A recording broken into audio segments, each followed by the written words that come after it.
जय हिंद बच्चों, आप सभी का स्वागत है हमारे इस यूट्यूब चैनल पर। तो चलिए बच्चों, आज की वीडियो में आप लोगों को ग्राफीय विधि से रैखिक समीकरण युग्म को हल करना सिखाऊंगा, वो भी बिल्कुल आसान तरीकों के साथ। तो बच्चों, आप लोग वीडियो को शुरू से लेकर अंत तक देखिएगा, आपको बिल्कुल 100% समझ में आ जाएगा। तो चलिए बच्चों, बिना विलंब के वीडियो को स्टार्ट करते हैं। बच्चों, जो ये क्वेश्चन है ना, आपके बिहार बोर्ड में लगभग हर एक साल पूछा जाता है, वो भी 5 नंबर का है। तो चलिए बच्चों, सबसे पहले हम लोग क्वेश्चन को पढ़ लेते हैं और समझ लेते हैं कि आखिरकार क्वेश्चन में क्या दिया हुआ है और इसको कैसे हम लोग हल करेंगे। तो बच्चों, मैं जो विधि आप लोग को बताऊंगा ना, वो बिल्कुल आसान विधि होगी, जो कि आप लोग पहले कभी नहीं देखे होंगे।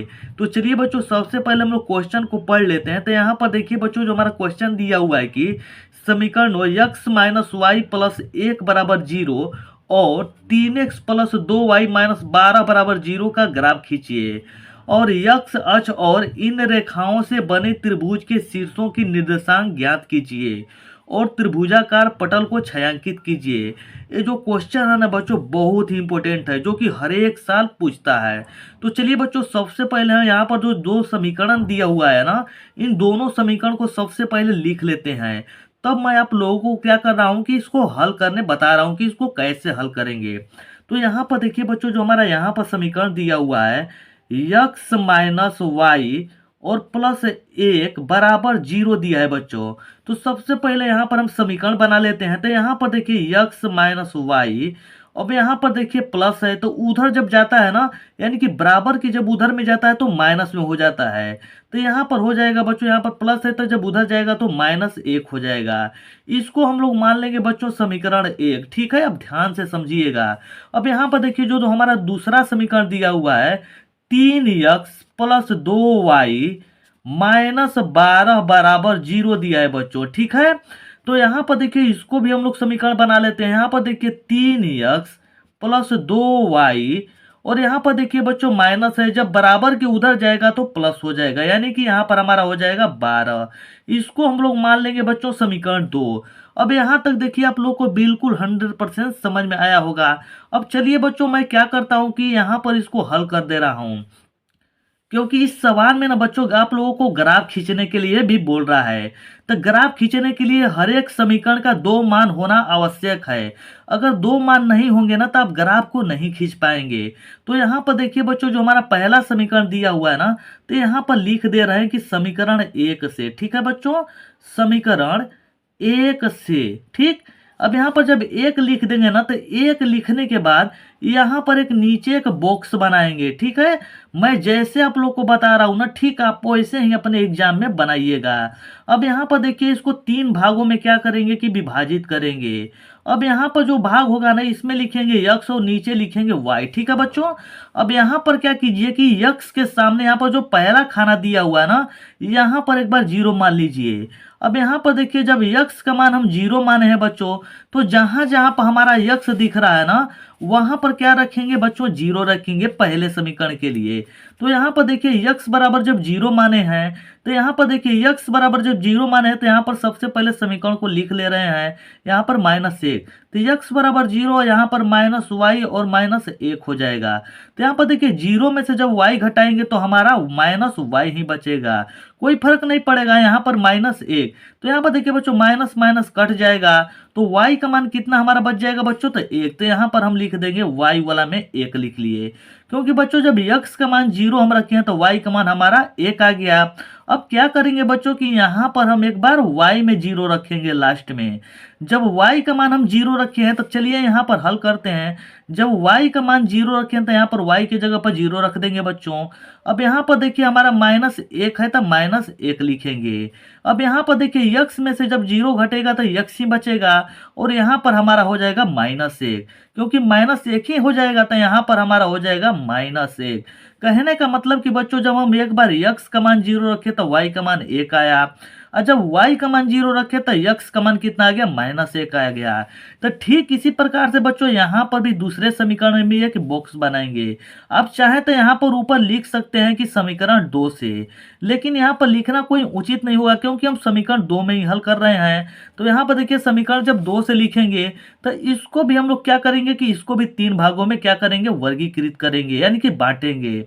अब यहाँ पर लिखेंगे यक्स और नीचे लिखेंगे वाई। ठीक है बच्चों, अब यहाँ पर देखिए जैसे हम लोग यहाँ पर एक बार x बराबर 0 माने हैं ना, ठीक दूसरे समीकरण में भी x बराबर एक बार यहाँ पर 0 मान लेंगे। ठीक है, जब x बराबर 0 मान लिए तो जहां जहां पर समीकरण 2 में x दिख रहा है ना, वहां पर 0 रख देंगे। ठीक है बच्चों, तो यहाँ पर देखिए 3 और x के जगह पर जब 0 माने हैं तो 3 गुणे 0 हो जाएगा, और प्लस 2y है तो 2y, और बराबर 12 है तो 12 लिख देंगे बच्चों।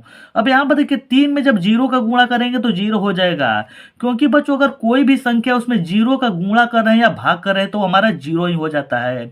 अब यहाँ पर देखिए बच्चों क्या हो जाएगा, 2y हो जाएगा, और बराबर 12 है तो 12 लिख देंगे। अब देखिए बच्चों यहाँ पर 0 में जब दो वाई जोड़ेंगे तो कोई फर्क नहीं पड़ेगा, यहाँ पर 2y ही हो जाएगा। अब यहाँ पर हमारा 12 है तो 12 लिखेंगे।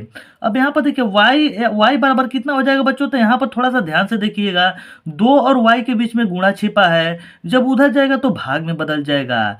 तो 12 बटा में कितना हो जाएगा बच्चों, तो यहाँ पर 2 हो जाएगा, कटाएंगे तो कितने बार में, 6 बार में। तो यहाँ पर बच्चों हम इस बॉक्स में भर देंगे कितना, 6। कहने का मतलब कि बच्चों जब x बराबर 0 माने तो y का मान कितना, यहाँ पर हल करिए हैं बच्चों तो 6 आ गया है, हमारा 6 आ गया है। अब यहाँ पर देखिए बच्चों क्या किए हैं कि x का मान 0 रखे तो y का मान 6 आ गया। तब यहाँ पर देखिए y बराबर हम 0 रख देंगे तो x का मान निकालेंगे।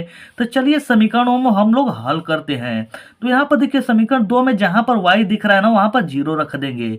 तो यहाँ पर लिख रहे हैं 3x प्लस 2 गुणे यहाँ पर 0 हो जाएगा बच्चों, और बराबर 12 दिया है तो 12 लिखेंगे। ठीक उसी प्रकार से चलिए इसको हल करते हैं, 3x। अब यहाँ पर देखिए 2 में जब 0 का गुणा करेंगे तो हमारा 0 ही हो जाएगा, और बराबर 12 है तो 12 लिख देंगे। अब यहाँ पर देखिए जब जोड़ेंगे तो कोई फर्क नहीं पड़ेगा, जब नहीं पड़ेगा तो यहाँ पर हमारा 3x हो जाएगा, बराबर 12 हो जाएगा। अब देखिए 3 और x के बीच में गुणा छिपा हुआ है, जब उधर भेजेंगे तो भाग में बदल जाएगा। तो x बराबर कितना हो जाएगा बच्चों, तो 12 बटा में हमारा 3 हो जाएगा। तो कितने बार में कटता है बच्चों, तो 4 × 12, तो x का मान हमारा कितना आ गया, 4 आ गया। तो यहाँ पर देखिए बच्चों जब y का मान 0 रखे ना, तो x का मान कितना आ गया, 4 आ गया। अब देखिए बच्चों अब थोड़ा सा ध्यान से देखिए, कहने का मतलब कि बच्चों यहाँ पर देखिए दोनों समीकरण का हमको दो दो मान निकल चुका है। अब हम लोग को क्या करना है कि बच्चों इन दोनों समीकरण को लेकर के क्या करना है कि ग्राफ भी खींचने के लिए बोल रहा है, क्योंकि यहाँ पर बोल रहा है कि ग्राफ भी खींचिए, और ग्राफ खींचने के बाद इसमें और कुछ और भी कह रहा है। तो ग्राफ खींचने के लिए बच्चों आप लोग को चाहिए ग्राफ कॉपी, और अब जब एग्जाम में बनाएंगे ना तो आपको चाहिए क्या, एक पेंसिल चाहिए, और यहाँ पर एक चाहिए इंची। तो यहाँ पर देखिए मैं पेंसिल का उपयोग नहीं करूंगा, क्योंकि अगर पेंसिल का उपयोग करूंगा तो आप लोग को अच्छा से नहीं दिख पाएगा, तो इसलिए मैं पेन से ही बनाऊंगा। ठीक है बच्चों, आप ध्यान से समझिएगा। अब यहाँ पर देखिए ग्राफ खींचने के लिए मैं ग्राफ का कॉपी ले लिया हूँ। अब यहाँ पर देखिए इंची ले लिया हूँ। ठीक है, तो यहाँ पर देखिए बच्चों एक क्षैतिज और एक ऊर्ध्वाधर रेखा खींचेंगे। तो यहाँ पर चलिए बच्चों यहाँ पर एक रेखा खींचते हैं, सबसे पहले क्षैतिज और ऊर्ध्वाधर। अब यहाँ पर देखिए बच्चों मैं आप लोगों के सामने एक क्षैतिज और एक ऊर्ध्वाधर रेखा को खींच लिया हूँ। अब यहाँ पर देखिए बच्चों जहाँ पर दो रेखा करती है ना, यहाँ पर इसको बोलते हैं ओरिजिन, यानी कि मूल बिंदु, जहाँ पर 0 0 के रूप का होता है। अब यहाँ पर देखिए बच्चों सबसे पहले इन लाइनों का मैं नामकरण कर दे रहा हूँ। तो यहाँ पर देखिए बच्चों जो यहाँ पर ई वाली लाइन होती है ना, तो इसको हम x अक्ष बोलते हैं, और ए वाली लाइनों को हम लोग बोलते हैं x डैश अक्ष, और यहाँ पर जो ऊपर वाली लाइनें होती है इसको बोलते हैं y अक्ष, और नीचे जो इसके ठीक नीचे यहाँ पर जो लाइनें होती है ना, इसको बोलते हैं y डैश अक्ष। तो कहने का मतलब कि बच्चों यहाँ पर थोड़ा सा आप ध्यान से समझिएगा कि जो हमारी x अक्ष की लाइनें होती है ना, वो पॉजिटिव होती हैं, और जो x डैश की लाइनें होती हैं वो नेगेटिव होती हैं। उसी प्रकार से बच्चों जो y अक्ष की लाइनें होती हैं पॉजिटिव होती हैं, और जो y डैश की लाइनें होती है नेगेटिव होती हैं। तो सबसे पहले यहाँ पर इस ग्राफ के मान में आप देखिए कि यहाँ पर सबसे बड़ी संख्या कितना है, तो उतना ही हम लगे। यहाँ पर देखिए मैं क्या किया हूँ कि सभी मानों को लिख दिया हूँ, ताकि आप लोगों को समझाने में सुविधा हमको पड़े। तो यहाँ पर देखिए बच्चों सबसे पहले यहाँ पर लिख ले रहे हैं संख्या। तो यहाँ पर 1 हो जाएगा, यहाँ पर 2 हो जाएगा, यहाँ पर 3 4 5 6। ठीक है बच्चों, और ठीक जब इधर आएंगे ना, यानी कि x डैश में आएंगे, तो इधर की लाइन जो संख्या होगी ना नेगेटिव होगी। तो यहाँ पर हो जाएगा -1 -2 -3 -4 -5 -6। ठीक है बच्चों, और जब y अक्ष पर जाएंगे ऊपर के तरफ ना, तो वो पॉजिटिव संख्या होती हैं। तो यहाँ पर क्या हो जाएगा बच्चों, 1 2 3 4 5 6, ठीक है बच्चों। और ठीक इसके जब नीचे आएंगे ना तो हमारी संख्या जो होती है नेगेटिव होती हैं। तो यहाँ पर देखिए बच्चों -1, -2, -3, -4, -5 और -6। अब यहाँ पर देखिए बच्चों मैं आप लोगों को ठीक सब कुछ बता चुका हूँ। अब क्या करूँगा कि बच्चों यहाँ पर आप लोग क्या करेंगे कि इस मानों को रखेंगे। तो सबसे पहले यहाँ पर चलिए बच्चों हम लोग सबसे पहले पहले समीकरण में देखते हैं। तो यहाँ पर देखिए x का मान 0 है और y का मान कितना है बच्चों, तो 1 है।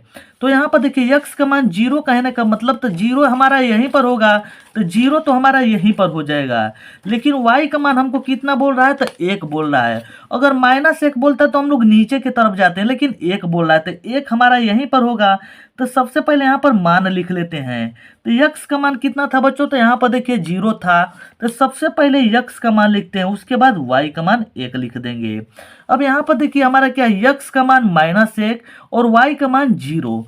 तो यहाँ पर देखिए x का मान -1 किधर जाएगा बच्चों की, इधर जाएगा तो यहाँ पर आएगा, क्योंकि माइनस इधर होता है।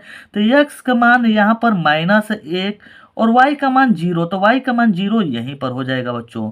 अब यहाँ पर देखिए जो पहले समीकरण का यहाँ पर हम जो मान रखे हैं ना, इसको हम लोग क्या करेंगे कि इस तरह से इस इंची के सहारे मिला लेंगे। तो चलिए बच्चों इसको हम लोग मिला लेते हैं। यहाँ पर देखिए मिला लिए हम, ठीक। अब मिलाने के बाद यहाँ पर एक इरर का निशान लगा देंगे और यहाँ पर देखिए जो समीकरण रहेगा ना, इस समीकरण का नाम भी लिख देंगे। तो हमारा x - y बराबर -1 है, तो x - y बराबर -1 है। तो हम समीकरण का नाम भी लिख दिए। अब चलिए बच्चों दूसरे समीकरण में चलते हैं। तो यहाँ पर देखिए दूसरे समीकरण में जो हमारा दिया है x का मान 0, y का मान 6। तो x का मान 0 यहीं पर होगा बच्चों और y का मान 6 कहाँ पर जाएगा, नीचे के ऊपर, तो ऊपर जाएगा। तो यहाँ पर चलिए यहाँ पर लिख देते हैं। तो x का मान 0 और y का मान कितना था बच्चों, तो 6 था। यहाँ पर हम लिख दिए। अब चलिए सबसे पहले अब ध्यान दीजिएगा कि x का मान ही लिखा जाता है, अब गलती मत कीजिएगा। तो देखिए यहाँ पर जो दूसरा मान दिया है x का मान 4, y का मान कितना है बच्चों 0। तो x का मान 4 कहाँ पर जाएगा बच्चों, तो यहाँ पर आएगा और y का मान 0, तो 0 इसी लाइन पर होगा। तो x का मान 4 और y का मान 0, तो x का मान 4 और y का मान कितना था बच्चों, तो 0। अब यहाँ पर देखिए बच्चों हमारा जो दूसरा समीकरण भी, इसका भी हम लोग क्या करेंगे कि इसी तरह से जो पहला समीकरण था, ठीक उसी प्रकार से इसको भी हम लोग क्या करेंगे कि मिला लेंगे। तो यहाँ पर चलिए बच्चों मिला लेते हैं, आप ध्यान से समझिएगा, क्योंकि जो यहाँ पर जो सवाल है ना 5 नंबर में पूछता है। अगर नहीं समझ में आएगा ना बच्चों तो आप वीडियो को दोबारा देखिएगा। अब यहाँ पर देखिए बच्चों, यहाँ पर जो हमारा सब कटा हुआ है ना, इस जो कटान बिंदु हुआ है, यहाँ पर सभी का नामकरण भी कर दे रहे हैं। तो यहाँ पर देखिए इसका हम नाम सबसे पहले यहाँ पर देखिए सवाल में क्या बोल रहा था बच्चों कि त्रिभुजाकार पटल। तो यहाँ पर देखिए त्रिभुजाकार पटल बन रहा है। तो इस त्रिभुजाकार पटल को क्या कर रहा है कि छायांकित करने के लिए, तो चलिए बच्चों हम छायांकित कर दे रहे हैं। आप पेंसिल से कीजिएगा, एग्जाम दीजिएगा तो यहाँ पर अच्छा से छायांकित कर दीजिएगा। और यहाँ पर सबसे पहले इनका नामकरण भी कर दे रहे हैं। तो यहाँ पर हो जाएगा P, ये हमारा हो जाएगा Q, हो जाएगा R, ठीक है बच्चों। तो यहाँ पर त्रिभुज के शीर्षों का भी नाम लिखने के लिए बोल रहा है। तो यहाँ पर लिख देंगे कि त्रिभुज के शीर्ष, ठीक है, शीर्ष क्रमशः, ठीक है बच्चों।